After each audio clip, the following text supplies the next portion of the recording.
Cordial saludo. En este video tutorial vamos a revisar un poco cómo se pueden utilizar herramientas de R y Python para hacer el análisis de una cuenta de Twitter. Hace unos días publiqué un resumen que obtuve de la cuenta de Twitter de Donald Trump a propósito de las elecciones en los Estados Unidos y demás. Y mucha gente me escribió preguntándome sobre cómo se hacía esta clase de implementaciones. Entonces decidí generar este video mostrando herramientas tanto de R como de Python para poder generar el proceso de descarga de los trinos y visualización. El tutorial está dividido en tres partes. En la primera voy a hablarles un poco de qué son las apps de Twitter, cómo se crea una app en Twitter y cuáles son las condiciones para poder bajar información de dicha plataforma. Luego vamos a hacer un primer barrido de la información en R y por último vamos a mirar algo similar con las librerías en Python. Lo primero que necesitamos para poder analizar datos de una cuenta de Twitter es tener nosotros una cuenta en Twitter para poder generar la app de desarrollador. Yo tengo esta cuenta de Twitter, normalmente no publico nada en ella más que los retweets de las publicaciones pues de Instagram con los reportes y demás, pero pues es necesario tener una cuenta. Listo, entonces una vez que uno crea la cuenta debe ir a Developer Twitter y en Developer Twitter pues ya obviamente acá me aparece la opción de Sign Up porque pues estoy logueado con mi cuenta de Twitter y acá pues hay que generar una aplicación. Listo, entonces vamos al portal de desarrolladores y en el portal de desarrolladores acá en el nombre pues aparece la posibilidad de las aplicaciones. Existen aplicaciones que personas ya previamente han hecho y se pueden utilizar, o uno puede crear su aplicación. Si quiere crear su aplicación pues la coloca acá. Ellos le dan una información muy sencilla de las cosas que debe tener la aplicación. Debe tener un nombre, una descripción, un website de la aplicación, que normalmente es el website de la aplicación pues es la cuenta de Twitter. Ahorita les cuento un poquito acá el detalle de la URL del callback. Y sigamos, si va a hacer una aplicación para que otras personas la usen, pues puede utilizar esta clase de cosas. Y pues esta casilla es importante porque uno tiene que explicar para qué va a usar la aplicación. Si yo le doy acá, si lleno los espacios y le doy create, me pasa a una segunda ventana de acción. En este caso, para no hacer el proceso, les voy a mostrar la mía para que se hagan una idea de qué es lo que debe tener la aplicación. ¿Listo? Entonces esta es mi aplicación. Voy a mirar los detalles. Esto fue lo que yo llené en el formulario. Entonces la aplicación se llama EduStract Tweets y la aplicación digamos que lo que permite es buscar generar actividades para el campo del estudio de la comunicación, del periodismo y demás. ¿Ya? Coloqué la información y acá en el uso pues yo coloco que el propósito es propósito estrictamente educacional, porque la idea, y pues esta cuenta de Twitter en realidad solo se utiliza para descargar trinos o información de algunos timelines para hacer esta clase de ejercicios. ¿Ya? ¿Por qué razón es importante colocar el uso que se le va a dar a la aplicación? Porque cuando usted está creando la aplicación por primera vez, él le da otras opciones. Él, por ejemplo, le permite crear un bot, ¿sí? O le permite crear aplicaciones para posicionar trending topics. Le permite hacer otra clase de maniobras. Entonces, debido a eso, es importante que nosotros seamos sinceros y aclaremos con la plataforma qué es lo que vamos a hacer con la información. En este tutorial, este fue el tutorial que yo utilicé la primera vez para crear la aplicación, y en ese tutorial especifican que la dirección, que la URL para el callback debe ser esta. Yo obviamente nunca lo había hecho y seguí el tutorial y me ha funcionado bien. Nunca he intentado cambiarla porque como no entiendo, yo no soy experto en toda esta cuestión de direccionamiento web, IPs y estas cosas, entonces prefiero no hacer cosas. Y digamos que una vez usted crea la aplicación, ¿sí? Acá en la segunda pestaña le aparece Keys and Tokens, que es lo que necesita para llamar la información de Twitter. Ya, les voy a mostrar en la página del tutorial cómo se ve. Entonces cuando usted entra a la pestaña Keys and Tokens, le va a salir acá una primera llave API, y y una segunda llave que es la llave secreta API. Más adelante vamos a ver que el código pide esas dos informaciones. ¿Cuál es la idea? Si usted va a empezar a hacer esta clase de ejercicios, usted crea su aplicación y maneja su llave.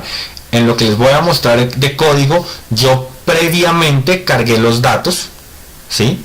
O sea, previamente registré las llaves en el algoritmo y descargué los datos para no mostrarlas en el código, porque finalmente pues eso es información personal. Cabe notar que en Twitter queda el registro, o sea, cada vez que usted hace el callback de los datos, cada vez que usted descarga, cada vez que usted usa la aplicación, pues hay un registro de que usted lo está haciendo. En ese sentido pues es importante que eso se maneje como con cierta claridad. Entonces de esa manera usted sabe que tiene una aplicación. Cuando usted va a su perfil puede ir a más opciones, configuración y privacidad, va a seguridad de acceso de la ciencia, de la cuenta, y le da aplicaciones y sesiones para ver qué aplicaciones está conectadas. Va a encontrar primero esta, que fue la que yo creé y conecté, y esta, RStats to Twitter.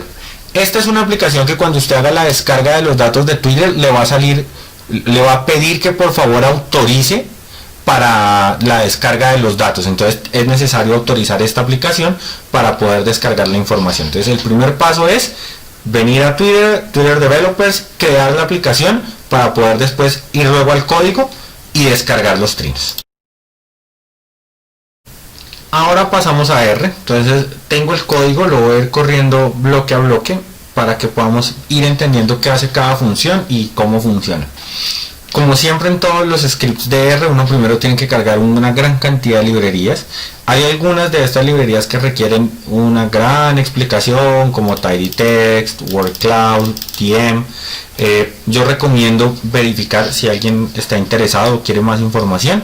Puede revisar un video también en mi canal que se llama Trilce en una nube de palabras, donde hago un ejercicio no con datos de Twitter, sino con un texto literario similar al que voy a hacer hoy, y en ese archivo pues digamos que están explicadas un poco más en detalle cada una de las librerías. El script que voy a utilizar lo creé con base en uno generado por una analista de datos muy buena que se llama Celine van der Roel. Vale la pena que la sigan porque hace unos trabajos, unos tutoriales, escribe para Towers Data Science y la verdad son unos tutoriales de muchísima calidad. También quiero aclarar que de pronto cuando usted quiera recrear este ejercicio por su cuenta va a encontrar que le salen algunas alarmas. No se alarme si le salen alarmas. Lo que pasa es que algunas librerías, ustedes saben que R se ha actualizado, entonces yo tengo versión R 4.0.3 y algunas librerías se hicieron para versiones anteriores, entonces generan unos warnings, pero no es nada del otro mundo. Entonces, como siempre, lo primero es cargar las librerías. Esta parte del código pues no la voy a correr. Esta fue la parte que les dije que corrí previamente. Entonces, si ustedes recuerdan, la app de Twitter generaba dos llaves, la llave y la llave secreta. Esa información debe pegarse entre comillas acá y acá, y en el momento que usted la pega, corre el código, le va a salir una ventana en el explorador diciéndole que su autenticación ha sido aprobada y ya de inmediato puede proceder a descargar. Listo, entonces yo esto lo hice previamente para poder descargar. Entonces una vez que usted tiene la librería retweet cargada, pues para descargar los datos de una cuenta de Twitter es sencillo. Usted simplemente usa la función getTimeline y coloca la cuenta de la que quiere descargar. En próximos videos les voy a explicar cómo hacer esta misma cosa, pero por ejemplo, si lo que usted quiere descargar no es un timeline sino un hashtag, o quiere descargar toda la información que genera Twitter sobre un tema, entonces eso se puede hacer, y pues uno puede poner un límite de trims. ¿Ya? Normalmente las aplicaciones tienen una restricción, entonces yo coloco ahí 3200, pero normalmente solo puedo bajar uno 800, ¿sí? Normalmente cuando yo empecé a hacer esta clase de ejercicios solo podía bajar 200. Y este cuento de las aplicaciones es, cuando lo van a hacer ustedes les recomiendo que le den play varias veces, porque digamos la primera vez que usted lo corre le baja solo 6 trinos o le baja 15.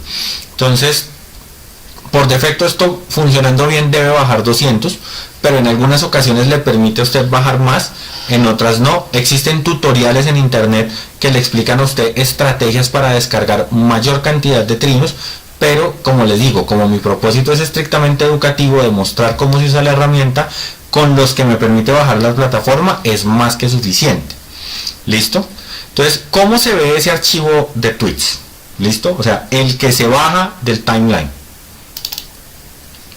¿Listo? Quiero acá que lo veamos. Entonces, acá está la identificación interna del usuario y el estatus. Aparece la fecha en la que fue creada la cuenta de la que usted está descargando. Obviamente en este caso pues todas Twitter accounts son Real Donald Trump porque estoy bajando esa cuenta. Pero si por ejemplo estuviera bajando información sobre un hashtag, aquí me aparecerían las cuentas. Esto es el trino. O sea, el trino real es este, el texto. ¿Sí? Este es el trino. Y luego le baja a usted una gran cantidad de información. La fuente de la cual se trinó. Y el ancho del texto, algunos si son ¿qué? Si son retweets, si son respuestas, bueno, ahí le va dando la información, ¿ya? Si citó a alguien, si tiene URLs, entonces él le va a dar una gran cantidad de información, si tiene algo multimedia, entonces él le da una gran cantidad de información, detecta por defecto un lenguaje, ¿ya? Y entonces esto es más o menos lo que le da a uno Twitter. Como se dan cuenta es muchísima información. O sea, si usted quiere, si usted le gusta el análisis de datos, usted baja una cosa de estas y ahí tiene para divertirse. Porque tiene muchísima información. Ya viendo el conjunto, pues vamos a ver de qué manera se puede analizar. ¿Listo? Entonces, lo primero que quiero hacer, y el primer ejercicio que se propone para este análisis, es separar los retweets y las respuestas. Es decir, quiero saber qué es lo que la persona trinó en primera intención. ¿Listo? Como para poder separar un poco la información. Ya a eso los voy a llamar orgánicos. Entonces simplemente lo que voy a hacer es con el signo pesos, que es una estrategia clásica en R, entonces de los tweets de Trump, me voy a quedar con todos los que tengan is retweet as false. Entonces todos los que no son retweet. Y también voy a remover las réplicas, lo que sean respuestas, ¿vale? Entonces este código lo que hace es generar eso y ya me va a dar el conjunto de los orgánicos. ¿Listo? Que también pues es un conjunto grande. Quiero hacer una claridad acá que se puede ver en el visor de las variables. Mire que bajé 800 trinos, pero los orgánicos son 560. Entonces ya eso de una u otra manera le empieza a mostrar a uno que rápidamente, si yo hago 560 dividido 800, el 70% del contenido de la cuenta es contenido propio. ¿Por qué me interesa saber eso? Porque en muchos casos, si usted está analizando una cuenta de Twitter y se da cuenta, por ejemplo, que la persona nunca publica nada, sino que lo único que hace es replicar trinos de otras personas, probablemente esa cuenta sea un bot o probablemente esa cuenta sea una de las que las agencias de publicidad o algunas entidades utilizan para generar tendencias y demás. O sea, probablemente no sea una persona detrás de la cuenta. Entonces por eso digamos que es bueno tener como ese primer insight de los porcentajes. ¿Listo? Vamos a hacer otros análisis. Por ejemplo, voy a mirar cuáles fueron los que tuvieron más favoritos, ¿sí? Entonces voy a coger los trinos orgánicos y los voy a organizar por la columna favoritos y voy a mostrar los primeros 5. Y estos son los primeros 5 trinos que tiene en el ranking de favoritos de esa cuenta, ¿ya? Entonces eso ya también le da a uno como una pista de qué es lo que puede estar pasando ahí. Digamos que no, la idea no es hacer como comentarios. Creo que ya una vez que usted ve esto, pues digamos, el que estos trinos tengan un favorito, pues ya a usted en el contexto le da una información, ¿sí? También, digamos que lo que podemos en este mismo espíritu, en vez de organizarlo por favoritos, lo voy a organizar por retweets. Es decir, voy a mirar cuáles son los 5 trinos de Trump que han sido más replicados de las 800 que bajé del timeline. ¿Se dan cuenta? Algunos coinciden. ¿Ya? Entonces algunos trinos coinciden, otros no, pero pues bueno, ya eso es información. Y Voy a hacerme un data frame pequeñito con esta. Yo hice por acá, cuando en la consola hice una división pequeñita, voy a hacer un data frame que contenga esa división. Listo, para no, ¿sí? Simple y sencillamente voy a hacer un data frame que cuente cuántos son orgánicos, cuántos son retweets y cuántos son respuestas. Entonces lo tengo por acá, 570, 215 y 25. ¿Por qué los estoy metiendo en un data frame? Porque el primer gráfico que voy a hacer para visualizar es ese. Voy a coger ese data frame y lo voy a volver un diagrama circular. Como siempre, voy a usar la librería ggplot2, que es como la cosa más chévere que hay para graficar. Entonces, ya teniendo el dato, simple y sencillamente pues hay que hacer las fracciones. O sea, hay que hacer la fracción, el porcentaje, y pedirle acá pues que haga el diagrama de torta, ¿sí? Y ahí está. Entonces los orgánicos, las respuestas y los retweets. Entonces el grueso del contenido de la cuenta es propio. Obviamente ustedes saben que ggplot maneja acá el factor de la aesthetics. Entonces usted tiene muchas opciones para colorear, para la forma, para sacar esto aquí en una tajadita aparte. Bueno, eso tiene muchas cosas, que el objetivo es por lo menos que les pueda generar a ustedes la primera señalización. Algo interesante es que una de las variables que se descarga son las fechas.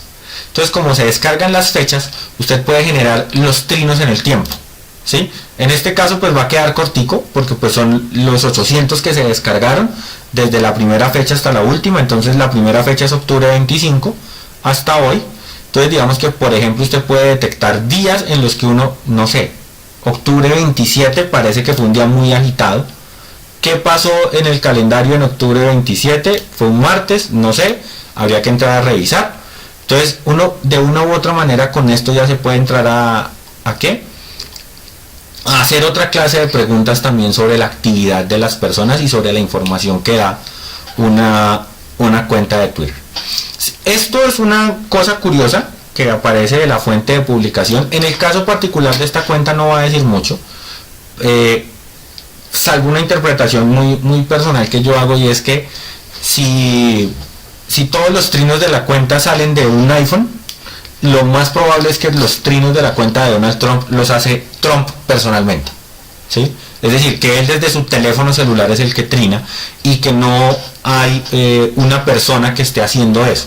Cuando yo he hecho este ejercicio con otras cuentas, es posible que uno encuentra que un porcentaje son hechos de un celular, de iPhone, otro porcentaje es hecho de un celular Android, otro porcentaje es hecho de un computador. Entonces digamos, uno podría empezar a intuir que probablemente hay un community manager, alguien que está trinando desde otro lugar bajo esa cuenta, o que varias personas están utilizando esa cuenta.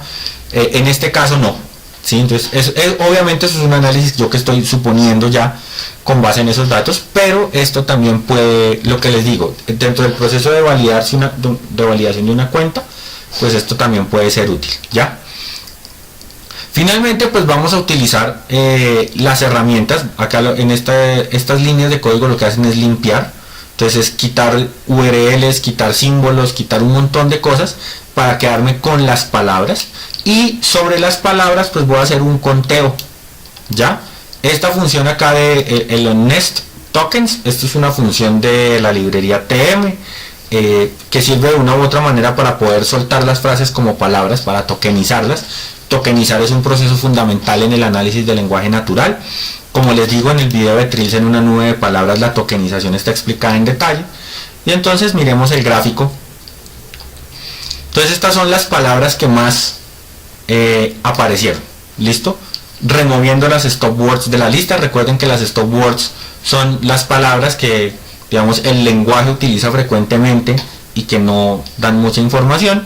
Entonces, de una u otra manera, esto le da a uno una información sobre qué fue lo que estaba, de qué hablaba tanto en esos 800 trinos. Entonces, hay algunas cosas que aparecen muy relevantes. Digamos que, por ejemplo, yo, haciendo este ejercicio, lo primero que haría sería tratar de buscar qué está pasando en Pensilvania y qué está pasando en Michigan, porque me parece interesante que hayan dos lugares geográficos, pero bueno, cada quien realiza su análisis y cada quien mira qué información se puede extraer de ahí. ¿Listo? Previamente ya había mostrado cómo hacer una nube de palabras. Entonces en este caso simplemente voy a hacer una nube de palabras con las fuentes de retweet. ¿Listo? O sea, ¿quiénes retweet? ¿Quiénes le dan retweet a la cuenta de Trump? Curiosamente, él se retrina muchas cosas, él hace muchos retweets de sus publicaciones y digamos que esto le daría a uno una pista de con quién está interactuando esa cuenta, ¿ya? Entonces, obviamente eso también es una herramienta. Y finalmente, utilizando la librería Suset, vamos a hacer el análisis de sentimientos. Las librerías en R hay varias librerías de análisis de sentimientos, tal vez más adelante podemos hacer algún ejercicio, un tutorial sobre ese proceso de análisis de sentimientos que es muy interesante. Esta librería trae el análisis de sentimientos clasificado en 8 categorías, entonces básicamente lo que va a hacer es un diagrama de barras mirando las palabras de los trinos con respecto a esas 8 categorías, dónde están ubicadas, ¿ya? ¿Listo? Y aquí aparece, entonces esa librería lo que hace es que clasifica los sentimientos como negativos, positivos, de alegría, de disgusto, de miedo, en fin, y con base en eso pues se puede mirar la clasificación de las palabras. ¿Qué análisis puedo hacer yo aquí rápidamente? Por ejemplo, me sorprende que las palabras que están referidas a la sorpresa sean tan poquitas, ¿sí? Eso ya le da una pista. Y son como cosas que uno puede estar mirando, pero pues había miedo, también hay fe, en fin. Esto es una cuestión interesante que le puede dar una idea de qué es lo que está diciendo la persona, ¿ya? Si esto es perfecto, si esto es así tal cual la información de la cuenta, no, pero digamos que este código le permite a usted resumir 800 trinos y probablemente la información que le da el código es más fácil de interpretar que la información que le darían 800 trinos. Entonces, ya hecho este análisis, vamos a pasar a Python para mirar otras técnicas de nube de palabras. Finalmente vamos a utilizar Python para hacer la nube de palabras en forma que es interesante. Como siempre, lo primero que hay que hacer es cargar unas librerías, luego hay que hacer el proceso del app key igual que en R, entonces hay que copiarla, pegarla acá y con esta línea de código se baja el timeline del usuario. Acá le coloqué 800 trinos, por ejemplo, igual que en el caso anterior. Entonces miremos un poquito qué es lo que hay ahí adentro. Cuando usted descarga el timeline, yo lo llamé user timeline, es una lista. Entonces lo primero que hay que aclarar es que eso es una lista, ¿no?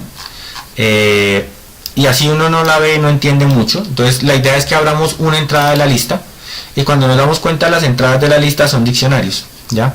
Entonces el diccionario trae una información muy similar a la que teníamos en R, los favoritos, el identificador, si está citando, el lenguaje, más o menos lo mismo. Finalmente el trino está acá en la casilla text. ¿Listo? Entonces esta casilla text es donde está la información que necesito. ¿Listo? Si ustedes se dan cuenta, si uno, al visualizar la información en total, probablemente el data frame que ofrece R es un poco mejor que el diccionario que ofrece Python, por eso el análisis lo hice allá y acá solamente voy a hacer la representación gráfica.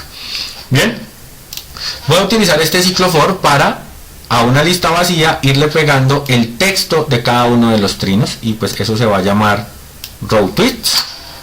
Corremos y entonces ya cuando yo venga y mire, pues ya ahora sí están los trinos solitos, ¿ya? La información que necesito en limpio, ¿ya? Ahora necesito limpiar eso un poquito, entonces para limpiar eso un poquito es necesario utilizar esto que me permita, digamos, identificar qué son URLs, qué signos debe quedarse, ¿ya? Remover las stop words de nuevo, ¿sí? Ignorar palabras que tengan longitud, quedarme con las palabras que tengan solo más de 2 caracteres para evitar quedarme con esta clase de cosas que son muy pequeñas y que en su mayoría también son stop words. Entonces este proceso que se va a hacer acá, lo que de una u otra manera va a hacer es limpiar el texto. ¿Listo? Es similar a lo que se hace en R. Entonces ya ahí lo que se hizo fue como de una u otra manera ir generando ese proceso de limpieza y generar una lista donde estén solamente las palabras. ¿Por qué razón? Porque como les dije, acá el objetivo es hacer una nube de palabras donde salgan las más frecuentes. Entonces simple y sencillamente lo que necesito es ir limpiando esa parte, ¿ya? Mire que lo que hizo fue coger, estos pasos lo que fueron fue coger el texto e irlo limpiando. Entonces digamos acá le quitó todas las direcciones que había. Quiero mostrarles estos dos para ir mostrando los pasos, ¿sí? Entonces, por ejemplo, acá él quitó todo lo que había, las URLs, pero acá, por ejemplo, todavía hay arrobas, ¿sí? Entonces, en la siguiente él ya limpió los arrobas, ¿sí? Entonces es ir y luego limpió los números. Entonces es ir limpiando de a poquitos lo que no debe estar. Finalmente, pues hay que generar la nube de palabras, ¿ya?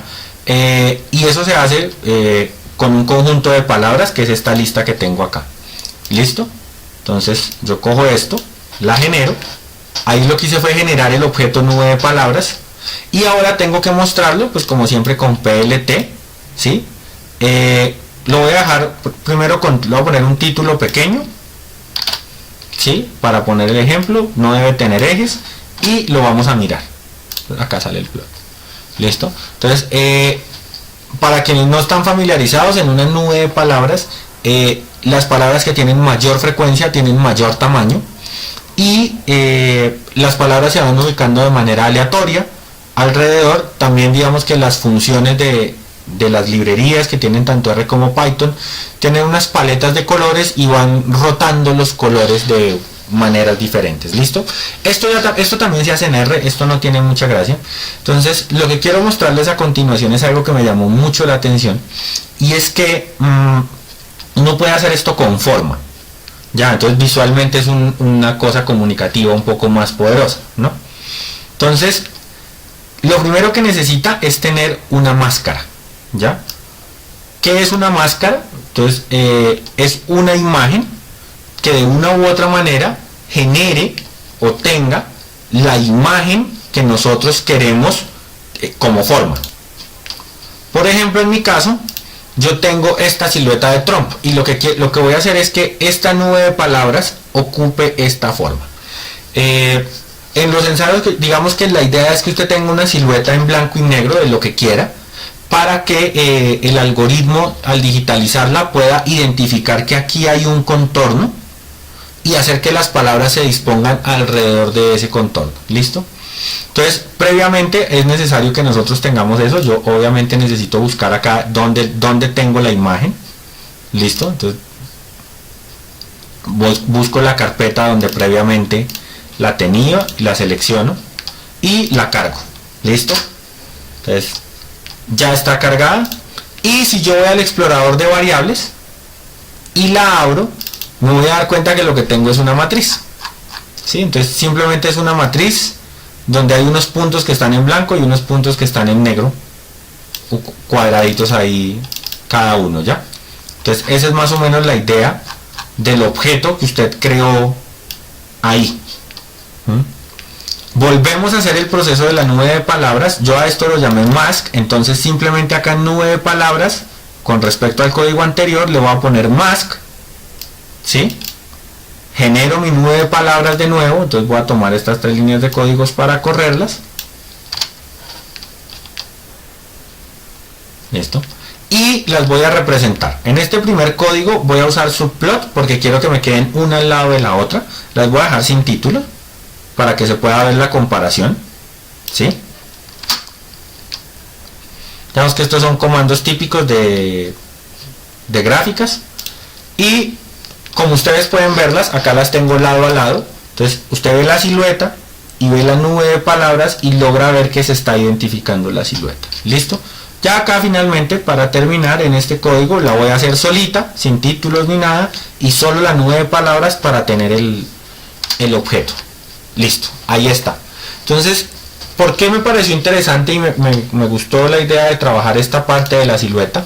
Porque es una herramienta comunicativa interesante. Digamos que la idea de las nubes de palabras, el cuento de la nube de palabras no es que yo venga acá y se la lea y se la analice, sino que sea una representación icónica tan fuerte que al usted verla pueda hacerse a la idea de cosas que están pasando con un gran conjunto de datos, sobre todo de datos textuales, y desde el punto de vista de estrategia comunicativa, poderle dar forma a la nube de palabras es muy útil, ¿ya? En R existen otra clase de cosas, como por ejemplo utilizar análisis de sentimientos con nube de palabras, de tal forma que queden colores positivos y colores negativos. Digamos que son cosas un poco más complejas, pero creo que esta herramienta como tal, pues es algo muy útil que puede ser utilizado como una herramienta de análisis y de comunicación de información muy clara. Para finalizar quiero compartirles este es el tutorial de Selim van der Rohe que yo utilicé como guía para hacer el trabajo en R, y este es el tutorial de Steven Su que utilicé como guía para hacer el trabajo de Python. Los códigos no están exactamente iguales a los de los tutoriales, yo les hice algunas modificaciones pues que fueron necesarias, algunas actualizaciones de librerías y demás, pero estos son los dos datos, y pues una recomendación especial a quien le interese el análisis de datos, seguir a Selim van der Rohe porque genera unos tutoriales y digamos que algunos documentos de análisis de datos muy interesantes. Entonces espero que con esto ya haya quedado claro cómo funciona todo el proceso de análisis textual, o por lo menos en un primer momento de análisis textual para una cuenta de Twitter, y estaremos hablando en una próxima ocasión.